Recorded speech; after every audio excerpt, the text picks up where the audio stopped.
Para sa mabilis at dekalidad na serbisyo, mahigit 1,000 healthcare workers ang nadagdag sa Philippine General Hospital. Yan ang ulat ni Clazel Pardilla. Hindi kayang ipagamot ng senior citizen na si Lola Liza ang kanyang breast cancer sa pribadong ospital na malapit sa kanila. Kaya nagtungo siya sa Philippine General Hospital para magpatingin.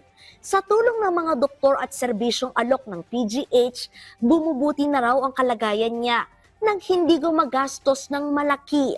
Sabi nila mga 1.8 million ang gastusin. Opo, pero Dito free lang, sa BCC, free. Oh, chemotherapy, surgery, biopsy, lahat.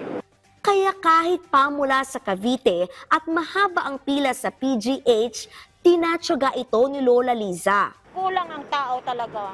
Talagang maaga kang magising, 4 o'clock, 3 o'clock, tapos pipila ka, magtiis ka, kasi naniwala ka sa mga serbisyo dito sa PGH. Para makapaghatid ng mas mabilis at dekalidad na serbisyong medikal, inaprubahan na ng Department of Budget and Management sa pamamahala ni Pangulong Ferdinand R. Marcos Jr. ang pagbuo ng higit 1,000 at 200 karagdagang posisyon para sa Philippine General Hospital. Kabilang sa mga bubuksan na posisyon ay medical, allied medical at support staff nito. Mahalaga ito lalo't ang PGH ay itinuturing na pinakamalaking ospital ng gobyerno na mahigit 600,000 pasyente kada taon.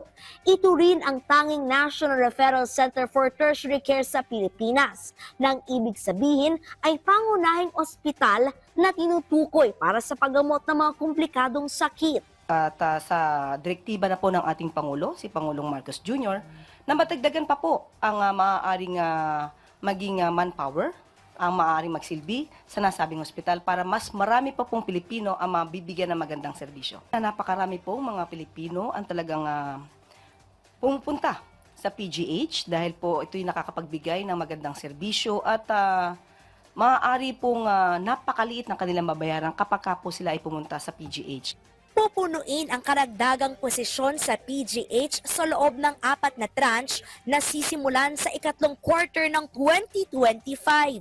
Kasabay nito, siniguro ng Malacanang ang patuloy na pagsasagawa ng mga job fair para mapanatili ang pagtaas ng employment rate o bilang ng may trabaho sa bansa.